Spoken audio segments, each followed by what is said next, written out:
ഈ ശബ്ദവാഹിനിയുടെ ശ്രവണപരിധിക്കുള്ളിൽ വീടുകളിലും വീതികളിലുമായി ശ്രവിക്കുന്ന എല്ലാ നിവാസികളെയും നിങ്ങളുടെ സ്നേഹത്തിന്റെ ഭാഷയിൽ സ്നേഹവന്ദനം അറിയിച്ചുകൊള്ളുന്നു. നിങ്ങളുടെ വിലപ്പെട്ട സമയങ്ങളെ ഈ സന്ദേശത്തിന്റെ ശ്രവണത്തിനായിട്ട് ആവശ്യപ്പെട്ടുകൊള്ളുന്നു. നിങ്ങൾ തിരക്കേറിയ ജീവിതത്തിലെ ഈ വിലപ്പെട്ട സമയത്തെ അല്പസമയം നിങ്ങൾ ചിലവഴിക്കുന്നത് ഒരിക്കലും അത് നിങ്ങൾക്ക് നഷ്ടമായി മാറുകയില്ല. അത് നിങ്ങളുടെ ജീവിതങ്ങളെ മാറ്റിമറിക്കുക തന്നെ ചെയ്യും. നിങ്ങൾക്കതൊരു അനുഗ്രഹമായിരിക്കും എന്ന് ഞങ്ങൾ വിശ്വസിക്കുന്നു. ഞങ്ങളിവിടെ ആയിരിക്കുന്നത് ഞങ്ങളെ തകർന്ന അവസ്ഥയിൽ ഞങ്ങളെ കൈത്താങ്ങിയ, ഞങ്ങൾക്ക് ആശ്വാസം നൽകിയ, നിരാശയുടെ അവസ്ഥകളിൽ നിന്നും ഞങ്ങളെ കൈപിടിച്ച് ഉയർത്തിയ ഒരു സ്നേഹത്തെക്കുറിച്ച് പറയുവാനാണ്. ക്രിസ്തു എന്ന ഒരു മഹാസ്നേഹത്തെക്കുറിച്ച് ഞങ്ങൾ അനുഭവിച്ചത് നിങ്ങളുമായിട്ട് ഷെയർ ചെയ്യുന്നതിനാണ് ഞങ്ങൾ ഈ സമയം നിങ്ങളുടെ മുമ്പിൽ ആയിരിക്കുന്നത്. ക്രിസ്തു എന്ന സുവിശേഷം അല്ലെങ്കിൽ നല്ല വർത്തമാനം അല്ലെങ്കിൽ സുവാർത്ത ഇന്ന് നാം കേൾക്കുമ്പോൾ നമ്മുടെ കാതുകൾക്ക് ഇമ്പമായതൊന്നുമല്ല നാം ചുറ്റുപാടും കേൾക്കുന്നതും അനുഭവിക്കുന്നതും. അപ്പോൾ എന്തുകൊണ്ടും ഇന്നത്തെ കാലഘട്ടത്തിൽ നമ്മെ ആശ്വസിപ്പിക്കുകയും നമുക്ക് സമാധാനം നൽകുകയും ചെയ്യുന്ന ഒരു സുവാർത്തയാണ് അല്ലെങ്കിൽ ഒരു നല്ല വർത്തമാനമാണ് കർത്താവായ യേശു ക്രിസ്തു. നിങ്ങളുടെ ജീവിതങ്ങളിൽ സമാധാനം അനുഭവിക്കുവാൻ സാധിക്കുന്നില്ല, അല്ല കുടുംബ തകർച്ച മൂലം കുടുംബത്തിനകത്ത് ഐക്യതയില്ല, തലമുറകളെ കൊണ്ട് ഭാരപ്പെടുന്ന ആരെങ്കിലും ഉണ്ടെങ്കിൽ, അല്ലെങ്കിൽ ഭവനത്തിനകത്ത് മദ്യപാനത്തിന്റെയോ മയക്കുമരുന്നിന്റെയോ കഞ്ചാവിന്റെയോ ഒക്കെ അടിമയായി കുടുംബത്തിനകത്ത് സമാധാനമില്ല, പുറത്താരോടും പറയാനായിട്ട് സാധിക്കുന്നില്ല, ആരോട് പറഞ്ഞാൽ ഇതിനൊരു പരിഹാരമുണ്ടാകും, ഇതിനൊരു പരിഹാരം നൽകുമെന്ന് നുറുങ്ങിയിരിക്കുന്ന ഹൃദയത്തോട് ആരെങ്കിലും ആയിരിക്കുന്നുവെങ്കിൽ അവരോട് എനിക്ക് പറയാനുള്ളത്, കർത്താവായ യേശു ക്രിസ്തുവിൽ വിശ്വസിക്കുകയാണെങ്കിൽ കർത്താവായ യേശു ക്രിസ്തു എന്നൊരു സ്നേഹം സമാധാനത്തെ നൽകും. കർത്താവായ യേശു ക്രിസ്തു ബൈബിളിൽ ഇങ്ങനെ പറയുന്നു, ഞാൻ തന്നെ സത്യവും ജീവനുമാകുന്നു, വചനവും ആകുന്നു. ആമേൻ. സത്യമായ ഒരു ദൈവം, ആ ദൈവം ജീവനാകുന്ന ദൈവം നമ്മുടെ മരിച്ച അവസ്ഥകൾക്ക്, സമാധാനമില്ലാതിരിക്കുന്ന അവസ്ഥകൾക്ക്, നിരാശയിലായിരിക്കുന്ന അവസ്ഥകൾക്ക് ജീവൻ വെപ്പിക്കുവാൻ അല്ലെങ്കിൽ സമാധാനത്തെ തരുവാൻ കർത്താവായ യേശു ക്രിസ്തുവിന് സാധിക്കും. ഈ ബൈബിളിൽ ഇങ്ങനൊരു വാക്യമുണ്ട്, ആകാശത്തിന് കീഴിൽ ഭൂമിയുടെ കീഴിൽ നൽകപ്പെട്ട വേറൊരു നാമവുമില്ല, കർത്താവായ യേശു ക്രിസ്തു എന്ന നാമമല്ലാതെ വേറൊരു നാമവുമില്ല എന്ന്.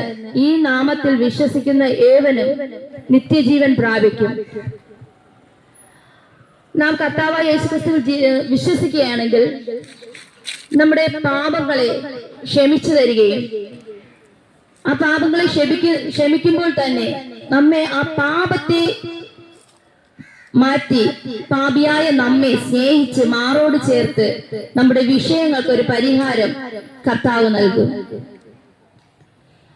പലരും നമ്മുടെ പാവങ്ങൾ അല്ലെങ്കിൽ നമ്മുടെ സ്വഭാവം, നമ്മുടെ എല്ലാം വെച്ച് നമ്മെ മാറ്റി നിർത്തുമ്പോൾ കർത്താവ് നമ്മെ മാറോട് ചേർത്ത് പാപത്തെ മാത്രം നീ വെറുക്കുക, നിന്റെ ഹൃദയത്തെ എനിക്ക് ചായ്ക്കുക, ഹൃദയത്തെ മാത്രമാണ് കർത്താവ് ചോദിക്കുന്നത്. നമ്മുടെ ഹൃദയങ്ങളെ കർത്താവിന് വേണ്ടി സമർപ്പിച്ചു കൊടുത്താൽ വേറെ ഒന്നും കർത്താവ് ചോദിക്കുന്നില്ല. അല്ലെങ്കിൽ കാശോ അല്ലെങ്കിൽ എന്തെങ്കിലും സാധനമോ അല്ലെങ്കിൽ അതിന് പകരം നിങ്ങൾ എന്തെങ്കിലും കൊടുക്കണമെന്നില്ല. ഈ രക്ഷ എന്ന് പറയുന്നത് സൗജന്യമായിട്ട് ലഭിക്കുന്നതാണ്. ഈ രക്ഷ സൗജന്യമാണ്. ഈ സൗജന്യമായ രക്ഷ ഈ കൃപയുടെ കാലഘട്ടത്തിൽ മാത്രമേ നമുക്ക് പ്രാപിക്കുവാനായിട്ട് സാധിക്കുകയുള്ളൂ. ഈ കൃപയുടെ കാലഘട്ടം എന്ന് പറയുന്നത് ഈ യുഗം കഴിഞ്ഞു പോയാൽ പിന്നെ നമുക്ക് ഈ രക്ഷ ലഭിക്കുകയില്ല. നമുക്ക് ഇത് കഴിഞ്ഞിട്ട് ഒരു ജീവിതമുണ്ട്.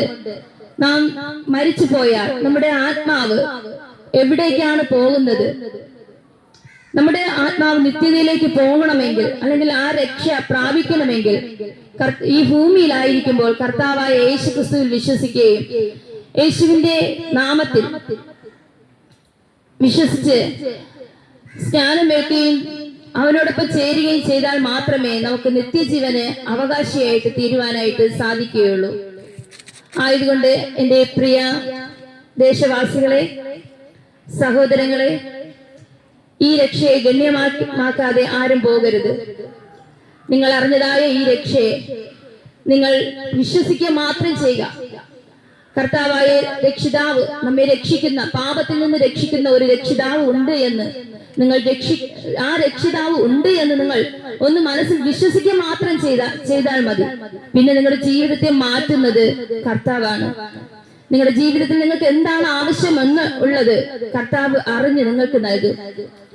നിങ്ങളുടെ ജീവിതങ്ങളെ മാറ്റുവാൻ, നമ്മുടെ തകർച്ചകളെ മാറ്റുവാൻ, നമ്മുടെ നിരാശകളെ മാറ്റുവാൻ, ഞങ്ങളുടെ സമാധാനങ്ങളെ മാറ്റി, ഞങ്ങളുടെ അസമാധാനങ്ങളെ മാറ്റി ഞങ്ങൾക്ക് സമാധാനം നൽകും. ഞങ്ങൾ കുടുംബത്തിനകത്ത് എന്താണ് അനുഭവിക്കുന്നത്, അല്ലെങ്കിൽ നിങ്ങൾ ഇപ്പോൾ കടന്നു പോകുന്ന പ്രതിസന്ധി എന്താണ് എന്നുള്ളത് കർത്താവ് കൂടെ ഇരുന്ന് അത് മനസ്സിലാക്കി, എന്റെ മകൾക്ക് അല്ലെങ്കിൽ എന്റെ മകന് ഇതാണ് ആവശ്യം, അവന് ഇന്നതാണ് ആവശ്യമെന്ന് അറിയുന്ന മറ്റേതു മനുഷ്യരെക്കാളും നമ്മെ ഓരോരുത്തരെയും, നമ്മുടെ ഉൾപ്പൂവുകളെ അറിയുന്ന, നമ്മുടെ ഹൃദയങ്ങളെ അറിയുന്ന ഒരു മനുഷ്യനും നമ്മുടെ ഹൃദയത്തെ, നമ്മളിപ്പോൾ ചിരിച്ചുകൊണ്ട് ഒരു വ്യക്തിയോട് സംസാരിച്ചു കൊണ്ടിരിക്കും അല്ലെ, നമ്മുടെ ഹൃദയത്തിനകത്ത് എന്താണെന്ന് ആ വ്യക്തിക്ക് ഒരിക്കലും കാണുവാനായിട്ട് സാധിക്കുകയില്ല.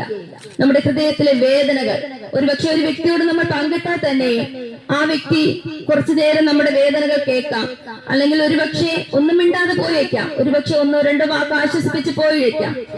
നമുക്കതിനൊരു പരിഹാരം നൽകുവാൻ ആ വ്യക്തിയെ കൊണ്ട് സാധിക്കുകയില്ല. എന്നാൽ നാം കർത്താവിൽ വിശ്വസിക്കുകയാണെങ്കിൽ നമ്മുടെ കൂടെ ഇരുന്ന് നമ്മുടെ ഹൃദയത്തിന്റെ വേദനകൾ അറിഞ്ഞ് നമ്മളെ മുറിവുകളെ കെട്ടി നമ്മളെ ആശ്വസിപ്പിച്ച് നമുക്കതിനൊരു പരിഹാരം നൽകി നിത്യജീവനിലേക്ക് നയിക്കുന്ന ഒരു കർത്താവുണ്ട്. ആ കർത്താവാണ് കർത്താവായ യേശു ക്രിസ്തു. പ്രിയരെ, ഈ വചനം, ഈ കർത്താവായ യേശു ക്രിസ്തു നിങ്ങൾ ഓരോരുത്തരുടെയും ഹൃദയത്തിലേക്ക് വസിക്കുവാൻ തക്കവണ്ണം നിങ്ങളുടെ ഹൃദയങ്ങളെ തുറക്കുകയാണെങ്കിൽ തീർച്ചയായും കർത്താവ് ഈ നാളുകളിൽ നിങ്ങളുടെ ഹൃദയങ്ങൾ വസിക്കുകയും നിങ്ങൾക്ക് വേണ്ടത് മാറ്റം, അല്ലെങ്കിൽ നിങ്ങൾക്ക് വേണ്ടത് എന്താണെന്ന് അറിഞ്ഞ് നിങ്ങളുടെ സമാധാനക്കേടാണോ, നിങ്ങളുടെ എന്താണോ അതിനുള്ള പരിഹാരം നൽകി മാറോട് ചേർക്കുന്ന ആ സ്നേഹം നമുക്ക് വളരെ ആശ്വാസമാകും. അത് ഈ ലോകത്ത് മാത്രം അവസാനിക്കുന്നതല്ല, നിത്യതയിൽ അവിടെ നമ്മോട് കൂടെ ഉണ്ടായിരിക്കുന്നതാണ്. ഇതിലേക്ക് വിശ്വസിക്കുവാനും ഇതിലേക്ക് ഈ സ്നേഹം, നമ്മൾ അറിഞ്ഞതായ ഈ സ്നേഹം നിങ്ങൾ അറിയുവാനുമായി ആഹ്വാനം ചെയ്തുകൊണ്ട് എന്റെ വാക്കുകളെ നിർത്തുന്നു. ദൈവം നമ്മെ ഏവരെയും അനുഗ്രഹിക്കട്ടെ. ആമേൻ.